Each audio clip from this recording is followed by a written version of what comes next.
اتنے خوش ہو جاتے ہیں کہ فرائض چھوڑ دیتے ہیں۔ تو یہ حدیث میں دونوں باتیں ایک ساتھ آ رہی ہیں، آپ غور سے سنیے نفل کی اہمیت، غور سے سنیے۔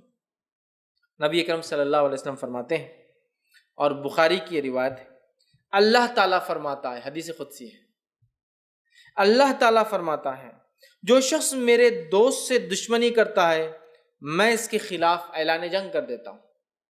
کیا فرمایا اللہ تعالیٰ؟ جو میرے دوست سے دشمنی کرتا ہے میں اس کے خلاف اعلان جنگ کر دیتا ہوں۔ مطلب جو اللہ کے ولی ہوتے ہیں، اور یقین اللہ کے ولی ہوتے ہیں، اللہ کے دوست ہوتے ہیں، یاد رکھیے اللہ کے ولی ہوتے ہیں، تو اللہ تعالیٰ فرما رہا ہے جو میرے دوست سے دشمنی کرتا ہے، اور اللہ کے دوست کون ہے؟ جو تقوی اختیار کرتے ہیں، ایمان والے ہونا پہلی شرط، وہ تقوی اختیار کرتے ہیں اور ہر کام سنت کے مطابق کرتے ہیں، ٹھیک ہے؟ تو بہرحال ورنہ میں اس لیے کہہ رہا ہوں اللہ کے دوست، ورنہ ہمارے پاس جو سنت کی مخالفت کرتا ہے، نماز کبھی نہیں پڑھتا، تقوی تو ہے نہیں دور دور تک، اس کو ولی مانتے ہیں، اس لیے میں وضاحت کر رہا ہوں۔ ایمان والا جیسا حق ہے، تقوی اختیار کرنے والا انسان اور سنت کے مطابق اعمال کرنے والا۔ تو بہرحال اللہ تعالیٰ فرما رہا ہے جو میرے دوست سے دشمنی کرتا ہے میں اس سے اعلان جنگ کرتا ہوں۔ اب اندازہ لگائیے، اللہ کا جو دوست ہوتا ہے اس کو اگر دنیا میں کوئی چھیڑتا ہے یا اس سے دشمنی کوئی کرتا ہے، اللہ تعالیٰ اس کے خلاف اعلان جنگ کر دیتا ہے۔ کیسے کرتا ہے؟ وہ جس نے دیکھا نتیجے اس کو سمجھ میں آتے ہیں۔ انبیاؤں کے ساتھ جس نے برا سلوک کیا ان کے نتیجے دیکھ لیجئے، صحابہ کے ساتھ جس نے برا سلوک کیا کیسی کیسی موتیں مرے ان کی زندگی دیکھ لیجئے، سلف صالحین پہ جس نے ظلم کیا ان کی زندگیوں کا مطالعہ کرے، خاص طور سے ان کی موتیں دیکھے، اور اس کے بعد معصوم مسلمانوں پہ جس نے بھی ظلم کیا ان کی زندگی کی حالت دیکھیں، آپ کہیں گے واقعی میں اللہ تعالیٰ کیسا بدلہ لیتا ہے۔ چونکہ اللہ تعالیٰ جب دشمنی لیتا ہے اس کے خلاف تو وہ دشمنی واقع میں نبھاتا بھی ہے، سمجھ رہے آپ بات کو؟ ہر طرف سے اس کو جو ہے چت کر دیتا ہے اس دنیا کی زندگی میں۔ تو بہرحال اللہ تعالیٰ فرما رہا ہے جو شخص میرے دوست سے دشمنی کرتا ہے اس کے خلاف میں اعلان جنگ کرتا ہوں۔ تو ایک بات ہمیشہ ذہن میں رکھنی چاہیے، اللہ کے نیک بندوں کے خلاف کوئی چال نہیں چلنا چاہیے، اس لیے کہ جب ہم اللہ کے نیک بندوں کے خلاف چال چلتے ہیں در حقیقت اللہ ہمارے خلاف اعلان جنگ کر دیتا ہے۔ پھر ہوتا ہے نا بہت سارے لوگ، نیک لوگ خواہ مخواہ تنگ کرتے ہیں زمین کے معاملات میں، اس میں خواہ احتیاط کرنا چاہیے، آپ خطرناک زون میں جا رہے ہیں، آپ کو تکلیف ہو سکتی ہے، ٹھیک ہے؟ آگے آئیے سنیے، اللہ تعالیٰ فرماتا ہے اور میرا بندہ سب سے زیادہ میرا تقرب اس چیز کے ساتھ حاصل کرتا ہے جسے میں نے فرض کیا ہے۔ اللہ تعالیٰ فرما رہا ہے میرا بندہ سب سے قریب مجھ سے تب ہوتا ہے جب وہ میری فرض کردہ چیزوں کو پورا کرتا ہے۔ اللہ تعالیٰ فرما رہا ہے میرا بندہ میرے سب سے قریب کب آتا ہے؟ جب وہ چیز کرتا ہے جو میں نے اس پر فرض کی ہے۔ تو آپ اللہ تعالیٰ فرمایا میرا تقرب میرا بندہ سب سے زیادہ حاصل کرتا ہے اس چیز کے ذریعے جو میں نے اس پر فرض کیا ہے، یعنی فرائض کے ساتھ میرا تقرب حاصل کرنا ہی مجھ سے سب سے زیادہ مطلب فرائض کے ذریعے میرا تقرب حاصل کرنا یہ مجھے سب سے زیادہ پسند اللہ اعلان کر رہا ہے۔ آگے آئیے پھر اللہ تعالیٰ فرما رہا ہے حدیث قدسی ہے اور میرا بندہ نوافل کے ذریعے میرا تقرب حاصل کرتا ہے، فرض سے سب سے زیادہ، لیکن نوافل سے بھی کرتا ہے فرض کے بعد، مطلب فرض جو ادا کرتا ہے اس کی نفل قبول ہوتی ہے، بات بھی یاد رکھیں۔ پھر اللہ فرماتا ہے پھر جب اور میرا بندہ نوافل کے ذریعے میرا تقرب حاصل کرتا رہتا ہے یہاں تک کہ میں اس سے محبت کر لیتا ہوں۔ میرا بندہ پہلے تو فرض کرتا ہے، میرا تقرب حاصل کر لیتا ہے، چونکہ فرض سے ہی میں سب سے زیادہ قریب ہوتا ہوں بندوں کے، یہ مجھے سب سے زیادہ محبوب ہے۔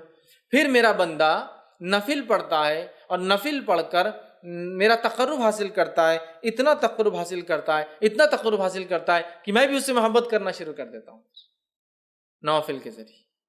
اب آگے سنیے ذرا، تو میں بھی اس سے محبت کر لیتا ہوں۔ پھر جب میں اس سے محبت کر لیتا ہوں، فرض سب سے زیادہ اللہ کو پسند عمل ہے، سب زیادہ قریب بندہ فرض سے آتا ہے، لیکن فرض سے جو قریب آنے کے بعد بھی جو نفل پڑھے وہ ٹاپ موسٹ چل جاتا ہے۔ بولنے کا مطلب یہ ایک انسان صرف فرض بھی کرے تو اللہ سے قریب ہوتا ہے، لیکن فرض کے بعد جو نفل پڑھے وہ ٹاپ موسٹ لیول تک پہنچ جاتا ہے اللہ کے قریب، اتنا کہ اللہ تعالیٰ اس سے محبت کرنے لگتا ہے۔ اور اللہ فرماتا ہے اور جب میں اس سے محبت کرنے لگتا ہوں تو میں اس کا کان بن جاتا ہوں جس سے وہ سنتا ہے۔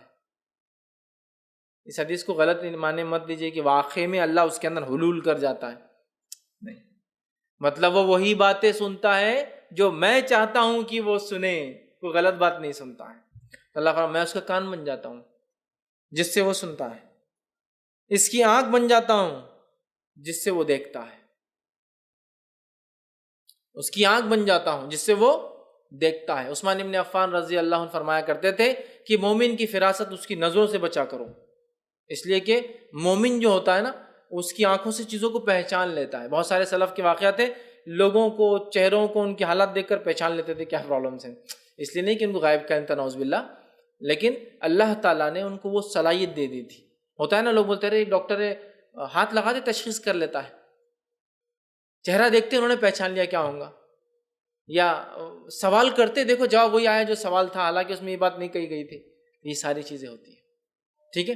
تو یہاں دیکھیے اللہ کے رسول صلی اللہ علیہ وسلم کیا فرما رہے ہیں کہ اللہ تعالیٰ فرما رہا ہے میں اس کی آنکھ بن جاتا ہوں جس سے وہ دیکھتا ہے، اس کا ہاتھ بن جاتا ہوں جس کے ذریعے وہ پکڑتا ہے۔ مطلب وہی دیکھتا ہے جو اللہ چاہتا ہے، وہی سنتا ہے جو اللہ چاہتا ہے، وہی پکڑتا ہے جو اللہ چاہتا ہے۔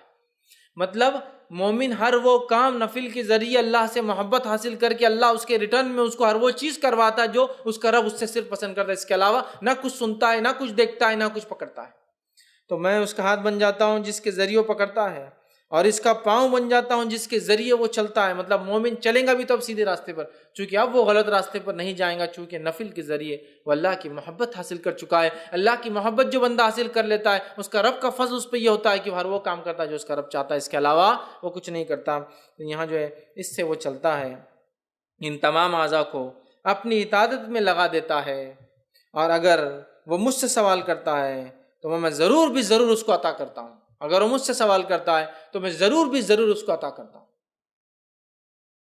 معلوم، ضرور بھی ضرور عطا کرتا ہوں اگر وہ مجھ سے سوال کرتا ہے۔ کون سا بندہ؟ فرائض کے بعد نفل کا اہتمام کر کے رب سے محبت حاصل کر لینے والا بندہ۔ دیکھتا ہے تو وہی جو اس کا رب چاہتا ہے، سنتا ہے وہی جو اس کا رب چاہتا ہے، پکڑتا ہے وہی جو اس کا رب چاہتا ہے، چلتا ہے اسی راہ پر جس پہ رب چاہتا ہے، اور جب وہ مانگتا ہے تو اس کا رب اس کی جو ہے ضرور بھی ضرور اس کو عطا کر دیتا ہے۔ اور اگر وہ میری پناہ طلب کرے تو میں یقیناً اس کو پناہ دے دیتا ہوں۔ اور اگر وہ میری پناہ طلب کرتا ہے، دعا میں خاص دعا یاد رکھی، پناہ مانگنا مصیبت کے وقت، تو اگر وہ میری پناہ مانگتا ہے تو میں اسے پناہ دے دیتا ہوں اپنی طرف سے۔ سبحان اللہ، کتنے بڑے بڑے فضائل ہے نفل کو ادا کرنے کی، کتنے بڑے بڑے فضائل، اندازہ لگائیے، ہے نا۔ اللہ کو سب سے زیادہ محبوب عمل لیکن کون سا ہے؟ فرض ہے، یاد رکھیے، فرض نماز، مال میں فرض عبادت زکوٰۃ، ہے نا۔ اس کے بعد اللہ تعالیٰ نے رمضان کے ایک مہینے کے روزے، اس کے بعد حج، سب سے زیادہ محبوب عمل۔ اس کے بعد یہ کرنے کے بعد بندہ نفل کے اندر دوڑتا ہے، آگے بڑھتا ہے۔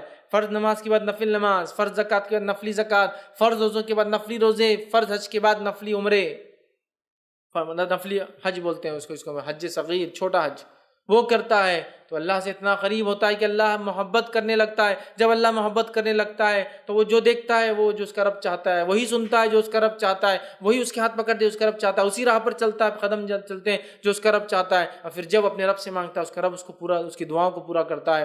اور جب وہ پناہ طلب کرتا ہے تو اللہ تعالیٰ اس کو پناہ عطا کر دیتا ہے۔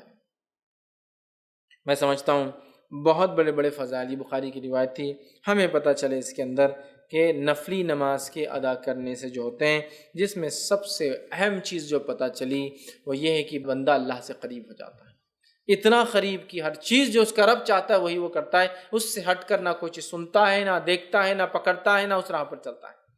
ہم میں ہر شخص چاہتا ہے ہم نیک بنے، اور پتہ نہیں لوگوں نے ولایت حاصل کرنے کی کون کون سے ذریعے بنا لی، اور یہ اللہ کے ولی ہے، چونکہ شروع میں اللہ نے کیا کہہ دیا کہ اللہ کے رسول فرماتے ہیں، اللہ تعالیٰ فرماتے جو شخص میرے دوست سے دشمنی کرتا ہے میں اس سے اعلان جنگ کرتا ہوں۔ اور پھر آگے اس کی بات صفت دوست کون ہے؟ فرائض کے ذریعے نزدیک پہنچتا ہے، نفل کر کے اللہ کا قرب اور محبت حاصل کر لیتا ہے، پھر نفل حاصل کر کے پھر وہ جو مانگتا اللہ پوری کر دیتا ہے، جب پناہ مانگتا اللہ پناہ دے دیتا ہے۔ ہم سب چاہتے ہیں نیک بنے، ہم سب چاہتے ہیں اللہ ہماری دعاؤں کو قبول کرے، ہم سب چاہتے ہیں کہ جب ہم اللہ سے جو مانگے اللہ دے دے، تو ہمیں بھی پھر اللہ تعالیٰ کو پہلے راضی کرنا ہو۔ ارے دنیا کے اندر تو پتہ نہیں کتنی چاپلوسیاں لوگوں کو کرنا پڑتی چھوٹے چھوٹے کام نکالنے کے لیے، ہاں کتنی چاپلوسیاں کرنا پڑتی ہیں۔ اللہ تعالیٰ آپ سے چاپلوسی نہیں چاہتا، اخلاص چاہتا ہے۔ اخلاص، چاپلوسی میں کیا ہوتا ہے؟ اخلاص نہیں ہوتا ہے، اخلاص چاہتا ہے، اور اخلاص کے ساتھ فرض عبادت اور نفل میں اضافہ کرو، اللہ تعالیٰ ہم کو دیں گا۔ ادھر کی بہت سے لوگ بولتے ہیں ارے یہ کیا بات ہوئی، کیا بات اللہ تعالیٰ دیں گا تو اس کا مطلب یہ کہ ہم کو کوشش نہ کریں۔ کوشش کرنا ہے، لیکن تم لاکھ کوشش کرنے کے بعد بھی حاصل نہیں کر پاتے ہو نا چیزوں کو، لیکن جب اللہ کو ہم راضی کر لیں گے نا، تھوڑی کوششیں بڑے بڑے کام نکال دیں گی۔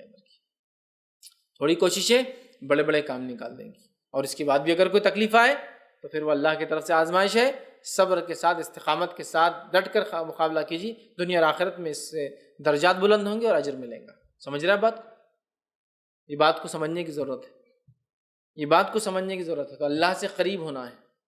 دنیا میں ہم کام نکالنے کے لیے سب کچھ کرتے ہیں لوگوں سے، اگر ہم چاہتے ہیں کہ ہمارا کام عرش والا کر دے، دنیا کی ساری مصیبت، مشکلیں، پریشانی حل، اور موت کی اور موت کے بعد کی اور آخرت کی وہ تمام چیزیں، تو پھر ہم جو ہے آسمان والے کو راضی کر لیں۔ ہو سکتا ہے دنیا والے ناراض ہو جائے، اس سے کوئی مسئلہ نہیں، لیکن اللہ راضی ہو جائے۔ لیکن ہمارا معاملہ یہ ہے کہ ہم اللہ کو ناراض کرنا چاہتے اور دنیا والوں کو راضی کرنا چاہتے، تو اللہ تعالیٰ بھی پھر انہی کے سامنے ہم کو جھکاتا رہتا ہے۔ تو اللہ کے نیک بندوں کی صفت آ گئی۔ فرائض کا اہتمام کیجیے، فرائض کے اہتمام، نفل میں اضافہ کیجیے، دیکھیے اللہ تعالیٰ کہ ہم دوست بن جاتے ہیں، پھر یاد رکھیے دوست بن جاتے ہیں، ٹھیک ہے؟ تو اس کی ہم کوشش کریں کہ نوافل کو ہم زیادہ سے زیادہ کریں۔